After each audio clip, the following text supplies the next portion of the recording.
Bonjour à tous, donc voici le cours numéro 2 de la deuxième semaine de travail à la maison.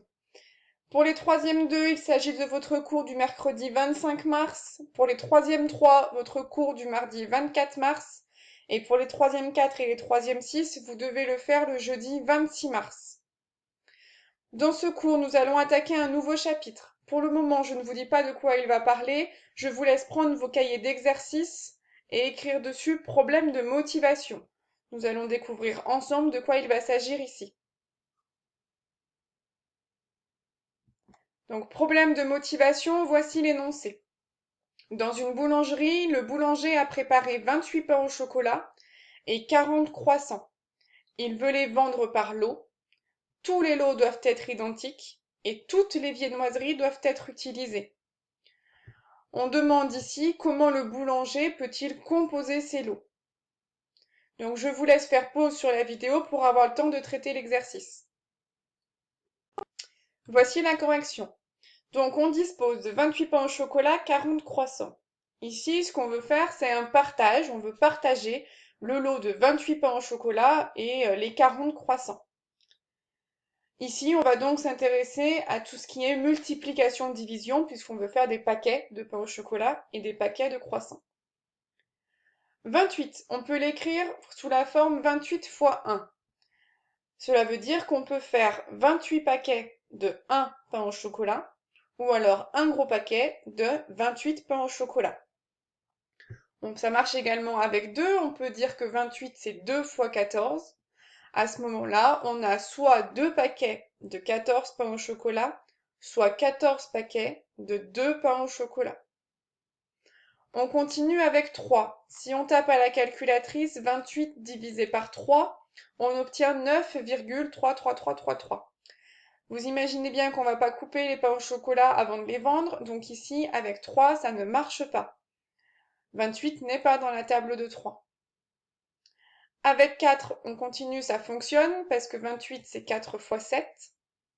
Et à ce moment-là, on peut faire soit 4 paquets de 7 pains au chocolat, soit 7 paquets de 4 pains au chocolat.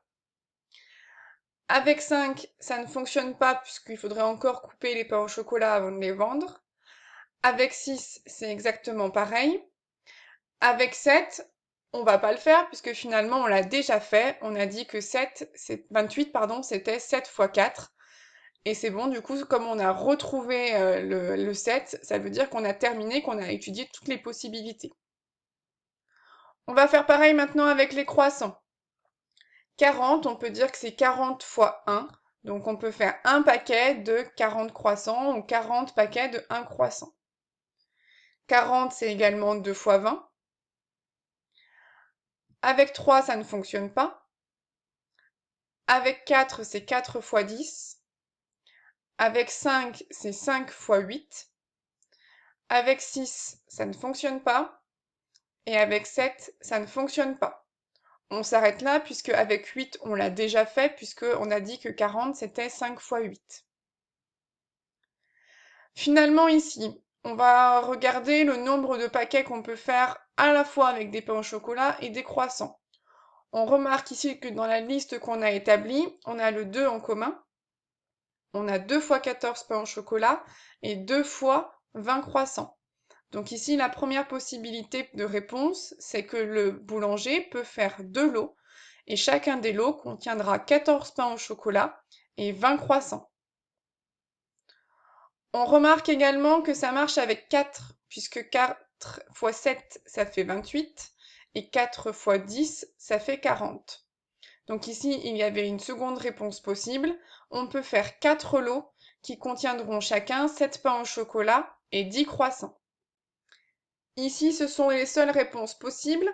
Si vous voulez faire 7 lots par exemple, ça marcherait avec les pains au chocolat, mais ça ne fonctionnerait pas avec les croissants. Si vous voulez faire 8 lots, ça fonctionnerait avec les croissants, mais pas avec les pains au chocolat.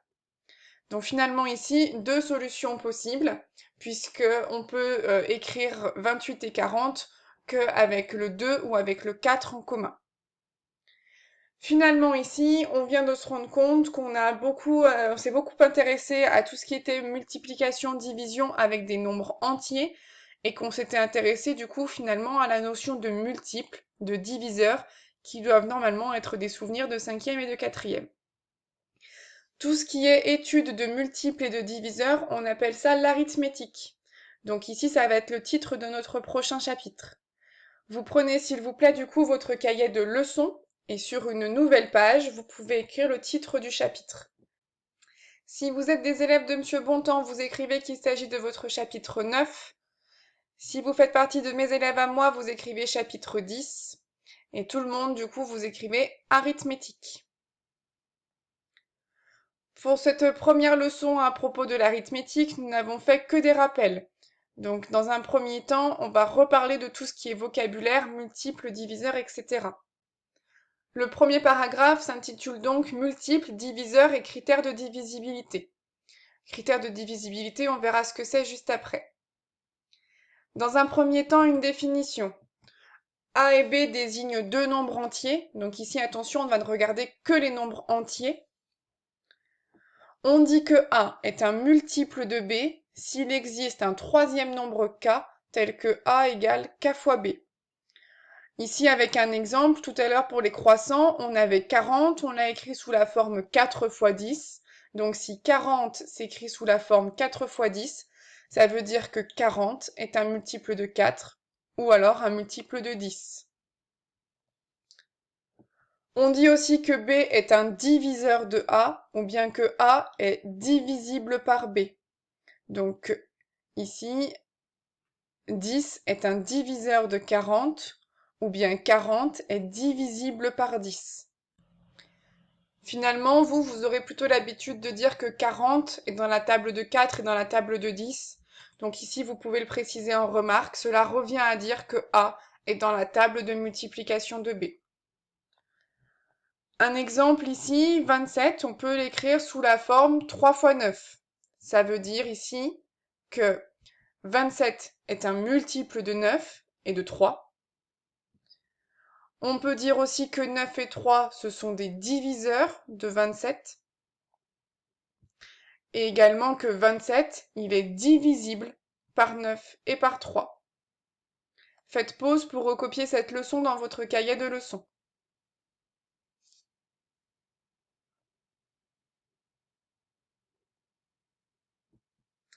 On passe à la suite, on écrit une propriété sur les critères de divisibilité. Alors ça, qu'est-ce que ça veut dire?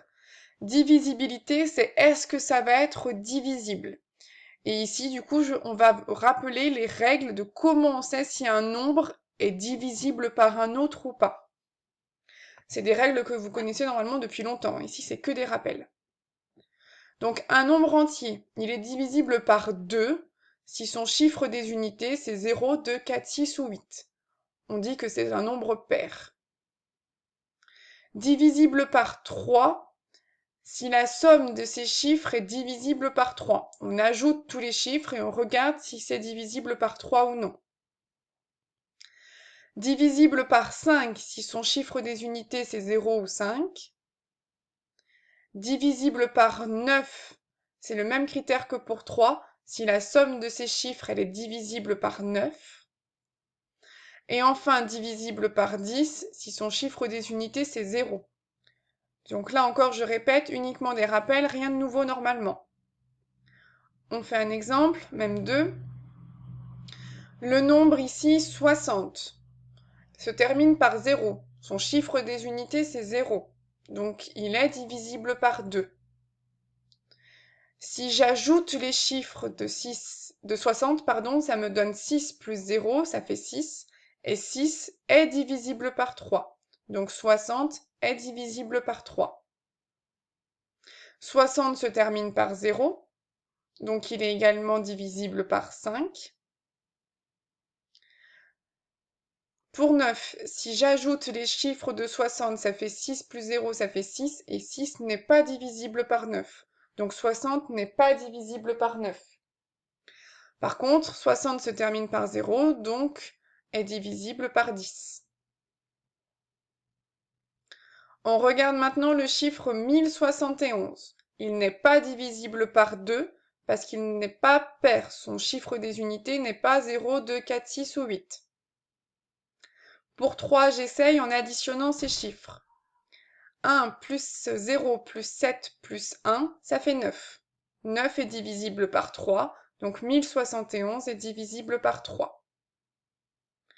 Il n'est pas divisible par 5 puisqu'il ne se termine ni par 0 ni par 5. Il est divisible par 9 puisque je viens de dire que si on ajoutait ces chiffres, ça faisait 9, et 9 est divisible par 9. Et pas par 10 puisque son chiffre des unités n'est pas 0. Je vous laisse quelques secondes, faites pause pour écrire la suite de la leçon. On va s'en arrêter là pour la leçon pour aujourd'hui. On vous demande juste un exercice après d'application. Donc vous prenez s'il vous plaît vos cahiers d'exercices. Vous écrivez exercice 1. Voici une liste de nombres. Je vous demande de la recopier, d'entourer en bleu les nombres divisibles par 2, donc d'entourer en bleu les multiples de 2, d'entourer en rouge ceux qui sont divisibles par 3, donc les multiples de 3, d'entourer en vert ceux qui sont divisibles par 5, et d'entourer en noir les nombres divisibles par 3, mais pas par 9. Autrement dit, ici, vous utilisez les critères qu'on vient de revoir ensemble. Attention, vous pouvez entourer un nombre de plusieurs couleurs. Bon courage à tous!